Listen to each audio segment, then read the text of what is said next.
오늘 우리에게 주시는 하나님의 귀한 말씀 함께 봉독하는 시간입니다. 오늘 우리에게 주시는 하나님의 귀한 말씀은 구약성경 출애굽기 12장 25절부터 27절까지의 말씀입니다. 구약성경 출애굽기서 12장 25절부터 27절까지의 말씀을 우리 다 같이 마음을 모아 함께 합독하겠습니다. 읽겠습니다. 너희는 야훼께서 허락하신 대로 너희에게 주시는 땅에 이를 때에 이 예식을 지킬 것이라. 이후에 너희의 자녀가 묻기를 이 예식이 무슨 뜻이냐 하거든 너희는 이르기를 이는 야훼 유월절 제사라. 야훼께서 애굽 사람에게 재앙을 내리실 때에 애굽에 있는 이스라엘 자손의 집을 넘으사 우리의 집을 구원하셨느니라 하라 하매 백성이 머리 숙여 경배하니라. 아멘. 오늘 저는 출애굽기 12장 25절부터 27절의 말씀 함께 봉독한 말씀을 통하여 구원의 이야기를 전하라는 제목으로 함께 은혜를 나누겠습니다.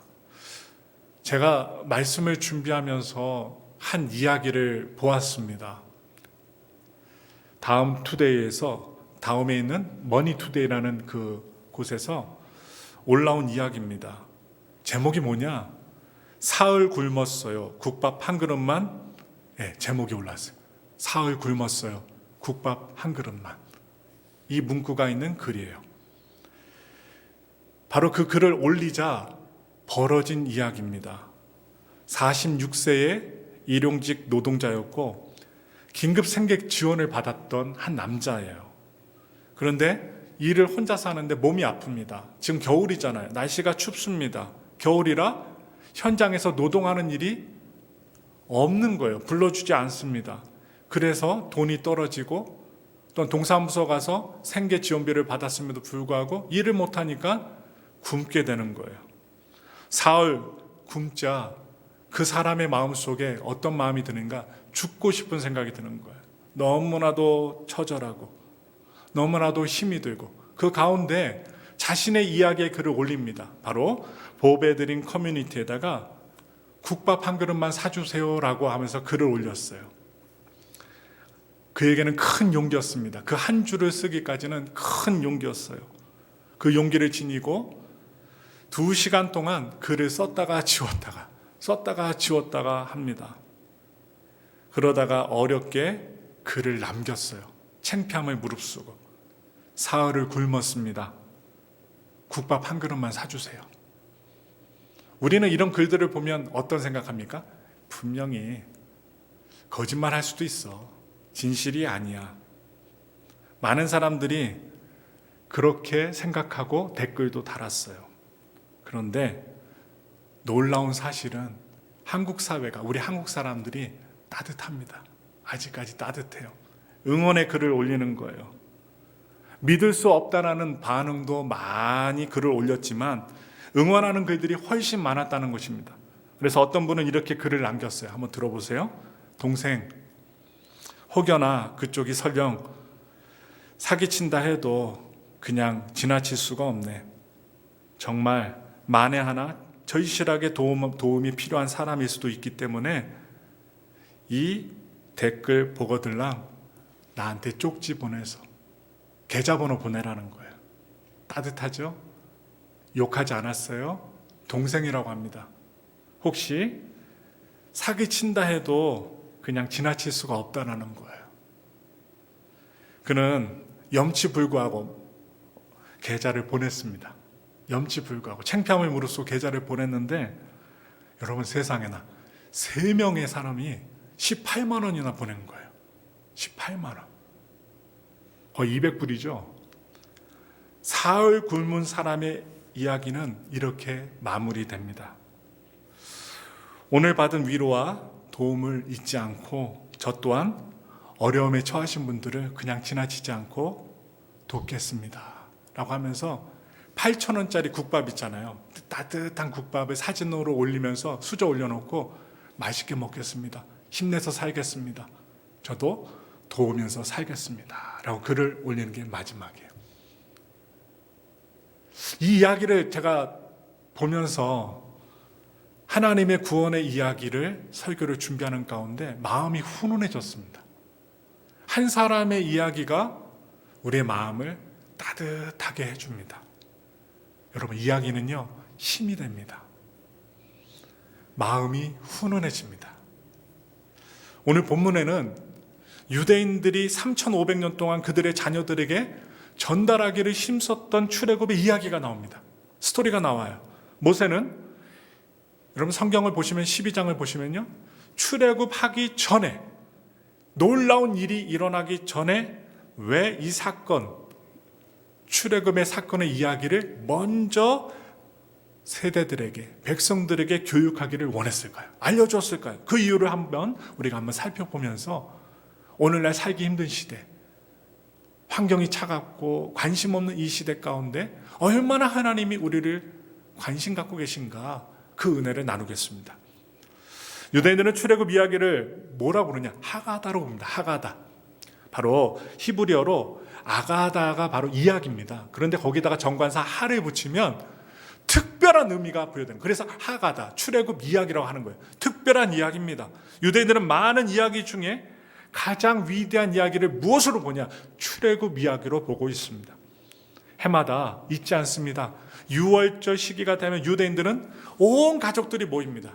멀리 떨어진 자녀들까지 함께 모여서 이 하가다의 내용을 질문하고 또 알려주고 반복 학습하면서 저녁을 먹어요. 그리고 하나님이 주신 은혜를 나눕니다. 그래서 하가다는, 이 출애굽 이야기는 4가지 형태 질문과 답으로 구성되어 있어요. 먼저 첫 번째 질문이에요. 왜 우리는 이 밤에 mat자를 먹습니까? mat자 처음 들어보시죠? mat자는 딱딱한 빵입니다. 왜 누룩이 없는 딱딱한 빵을 먹어야 했을까요? 그것도 하나님의 기적이 일어나는 때에.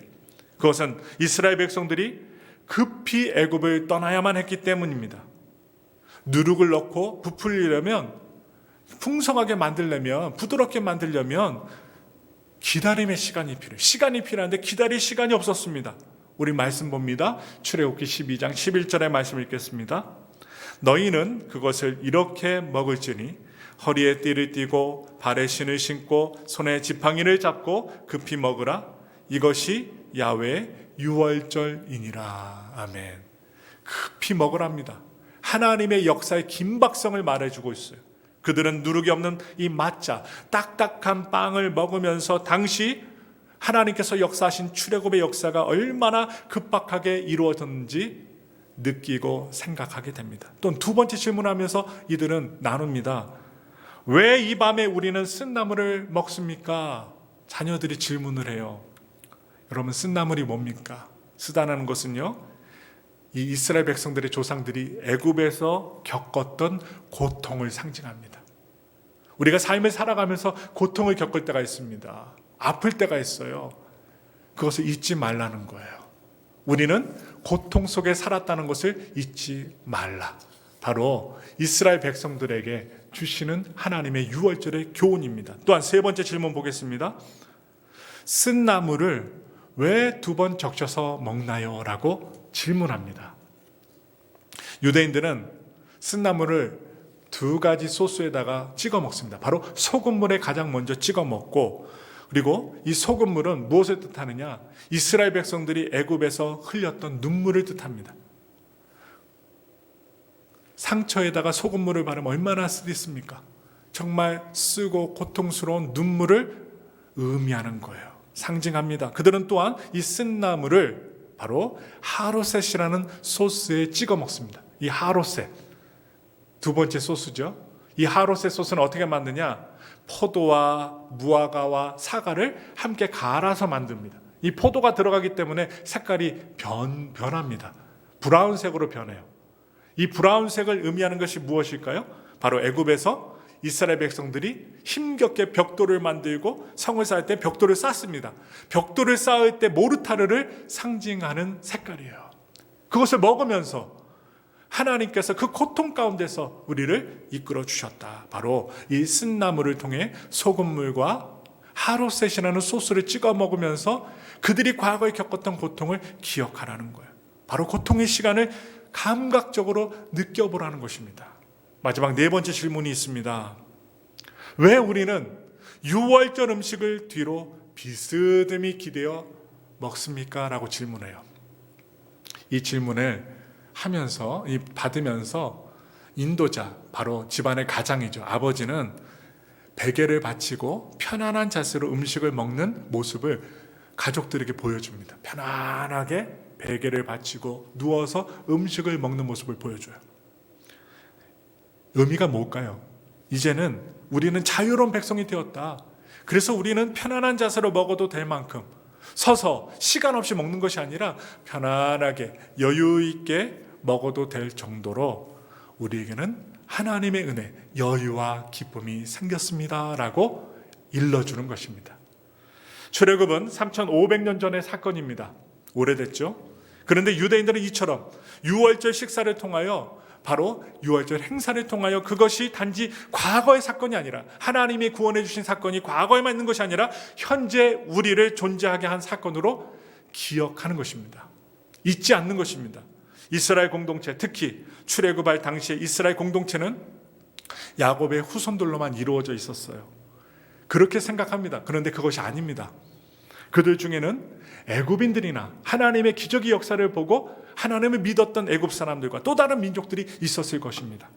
하지만 그들 모두는 애굽 땅에 내리신 10가지 재앙을 통하여 하나님의 능력을 보았고 모든 우상들을 버리고 하나님만 섬기기로 작정하였습니다. 그래서 그들도 결국 이스라엘 백성들로 인정함을 받았습니다. 여러분, 오늘 우리가 주일 아침에 예배 드리는 것도 결단이 필요합니다.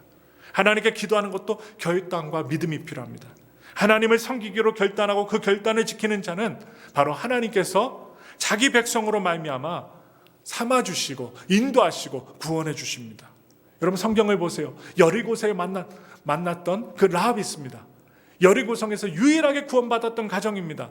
바로 라합이 있습니다. 또한 모압 땅에서 시어머니, 모압의 여인인데도 불구하고 이스라엘의 시어머니, 바로 그 어머니를 따라 베들레헴으로 왔던 룻은 모든 이방의 여인이었지만, 모압 여인이었지만 구원받은 여인이 됐고 결단으로 말미암아 하나님의 백성이 되었습니다.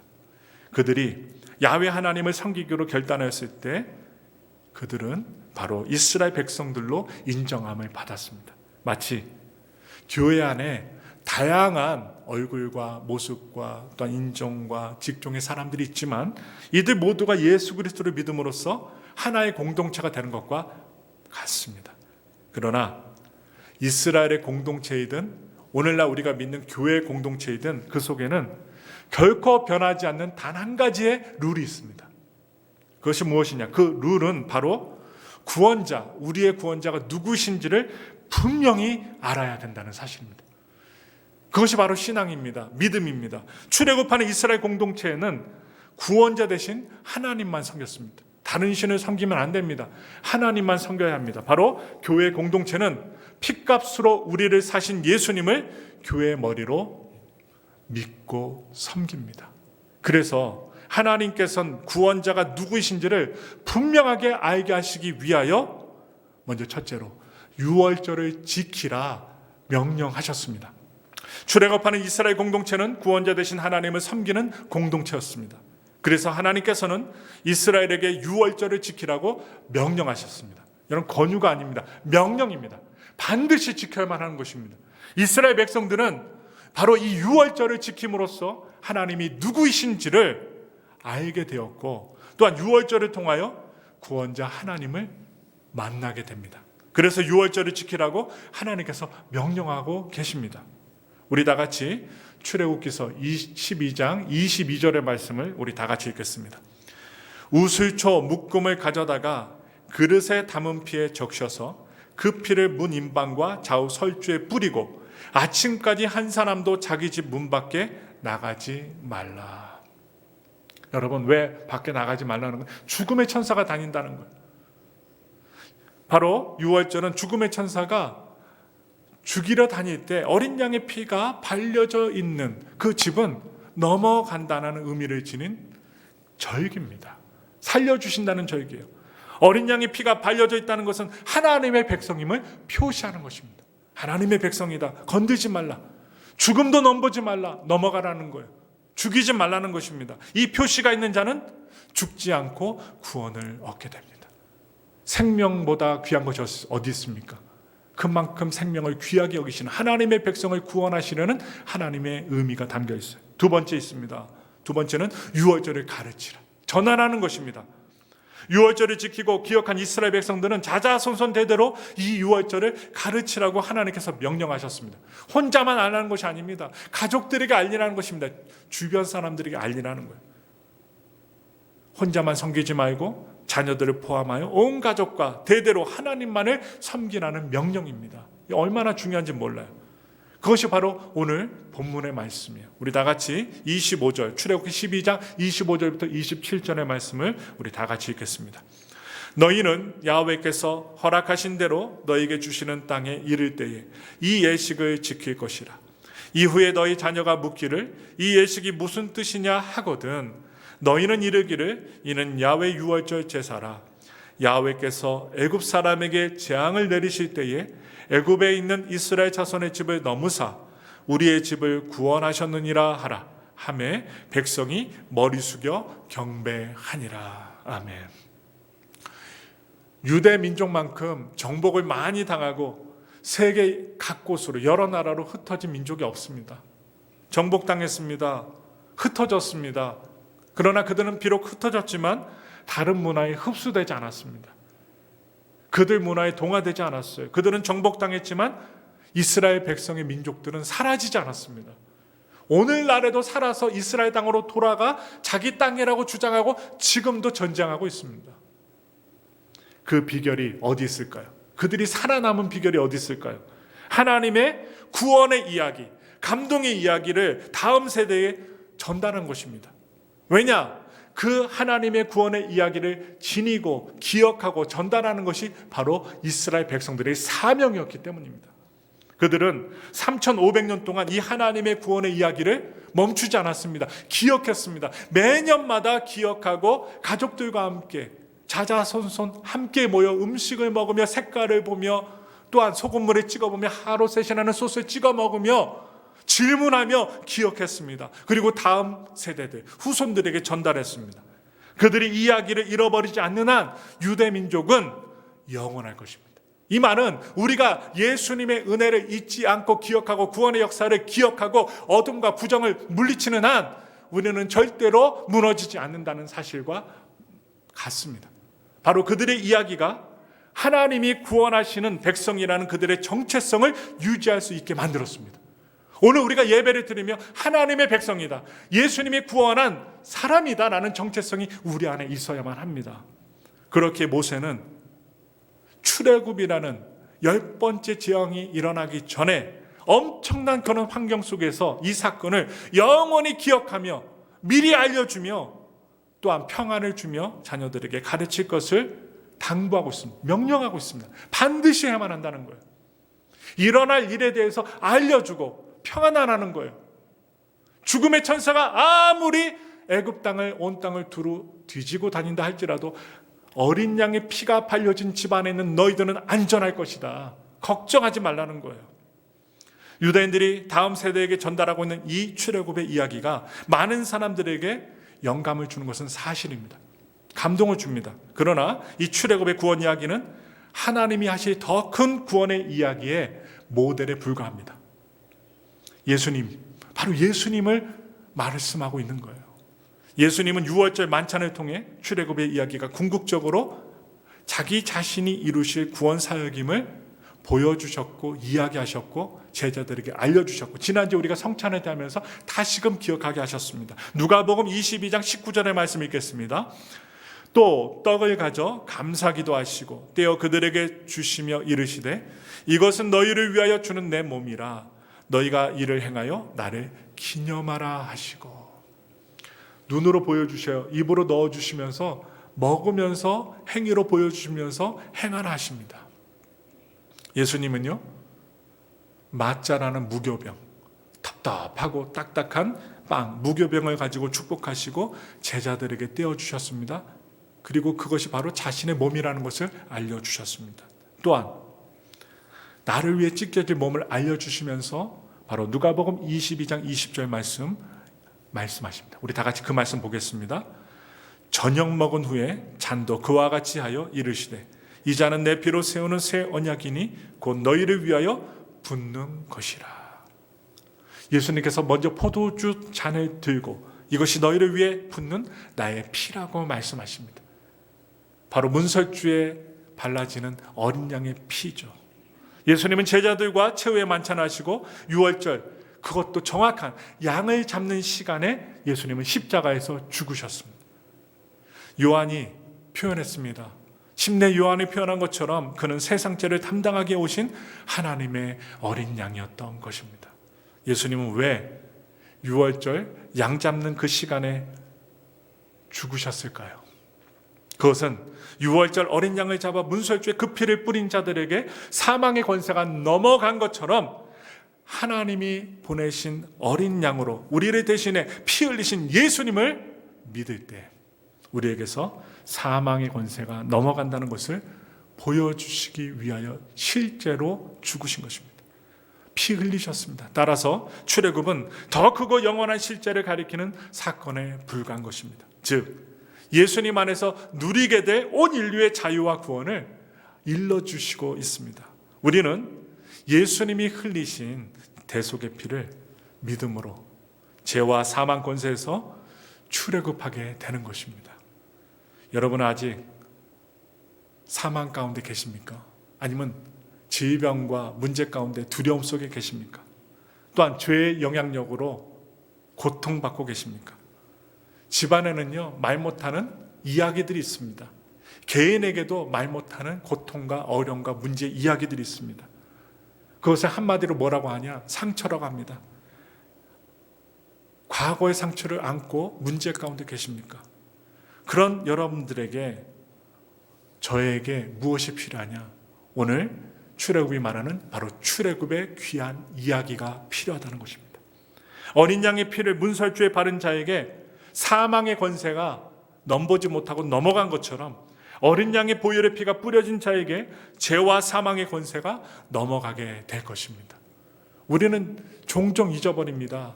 영원히 살 것처럼만 생각해요. 그러나 조금 질병이 오고 문제가 생기면 그때야 정신을 차립니다. 그리고 하나님께 부르짖습니다. 우리는 예수님 없이는 한시도 살 수 없는 존재라는 거예요. 바로 예수님의 피를 우리에게 바를 때 하나님의 구원은 과거의 역사가 아니라 현재 나를 구원하는 역사가 된다는 것입니다. 아직도 효력 있고 예수님이 다시 오시는 부활하신 그날까지 그 피의 구원의 역사는 효력이 있다는 것입니다. 바울은요, 이 십자가 사건이 오늘날 우리들에게도 우리 후손들에게도 전달되기를 원했습니다. 우리 다 같이 고린도전서 11장 26절의 말씀을 크게 읽겠습니다. 너희가 이 떡을 먹으며 이 잔을 마실 때마다 주의 죽으심을 그가 오실 때까지 전하는 것이니라. 언제까지 전해요? 주님이 오실 때까지 전하는 것. 주님이 오실 때까지. 자주 이야기를, 구원의 이야기, 예수님의 이야기를 우리가 기억하지 못하고 전하지 않는다면 우리는 잃어버린다는 것. 그러니 예수님은 다시 오시는데 오실 때까지 전하라는 거예요. 그가 오실 때까지 그의 죽으심과 그의 부활의 이야기를 다음 세대에 전하는 그 사명이 저와 여러분들에게 있다는 거예요. 그냥 복 받고 사는 게 아니라 진짜로 구원을 받고 은혜를 받고 사는 것을, 예수님의 은혜로 감사하며 살아야 될 것을 기억하며 살라는 것입니다. 이 구원의 이야기를 잃어버리지 않는 한 우리와 우리 자녀들은, 우리 가족들은 구원받은 하나님의 백성이라는 정체성을 잃지 않게 될 것입니다. 여러분, 세상을 보세요. 새해 첫날부터 지진 났습니다. 수많은 사람들이 집을 잃어버렸어요. 생명까지도 잃어버렸습니다. 콘크리트 무너진 가옥에 갇혀서 이 추운 겨울날 얼어 죽은 사람도 있습니다. 이 자연재해, 전쟁의 공포를 우리는 보고 있고 피할 수도 없습니다. 이러한 환경에서 예수 그리스도를 믿는 우리는 오늘 우리에게 주신 말씀을 확고하게 믿으셔야만 합니다. 여러분, 인생이 어떻게 진행됩니까? 무언가 목표를 정해놓고 살았는데 무언가 이루면 또 다른 도전이 옵니다. 그 도전을 향해서, 문제를 향해서 해결하고자 애쓰고 노력하고 살았는데 또 평안이 오다가 응답이 된 것 같다가 또 다른 도전과 삶의 문제가 벌어지고 또 그것을 통과해야만 합니다. 그러다 보면 50, 60, 70, 80, 90, 100세 이렇게 수명을 이루다가 주님 부르실 때 떠나가게 됩니다. 그것이 무엇입니까? 한마디로 삶입니다. 역사입니다. 그래서 하나님은 이러한 어려움과 좋은 응답과 모든 생활 환경 속에 잊지 말아야 될 것을 우리에게 일러주고 있습니다. 무엇입니까? 하나님만이, 예수님만이, 성령님만이 우리의 구원자가 되신다는 것. 이것을 잃어버리게 되면 어떻게 될까요? 그 정체성을 잃어버리게 되면 구원받은 자답게 살지 못한다는 것이죠. 그래서 우리는 반드시 나 자신을 향해서도 선포해야 되고 전해야 됩니다. 다른 사람들에게 전해야 돼요. 우리 마지막으로 말씀 봅니다. 출애굽기 12장 27절의 말씀 거의 하반부 부분이 읽겠습니다. 야훼께서 애굽 사람에게 재앙을 내리실 때에 애굽에 있는 이스라엘 자손의 집을 넘으사 우리의 집을 구원하셨느니라 하라. 하나님이 어떠한 문제가 일어나도 어떠한 어려운 상황 속에 있더라도 애굽에서 이스라엘 백성들을 구원하시고 살려주신 것처럼 예수님의 보혈의 피가 묻힌 구원받은 우리들은 어떠한 어려움이 다가도 우리는 구출해 주신다, 구원해 주신다. 그렇게 구원하셨느니라 전하라는 거예요. 말하라는 거예요. 믿으라는 것입니다. 예수님이 우리를 위해 흘리신 보혈을 믿음으로 뿌릴 때 사망의 권세가 넘어갈 것입니다. 바라기는 예수님 안에서 영원한 생명을 누리며 그 구원의 복된 소식을 진실함으로 전달할 수 있는 우리 모두가 되기를 예수님의 이름으로 축원합니다.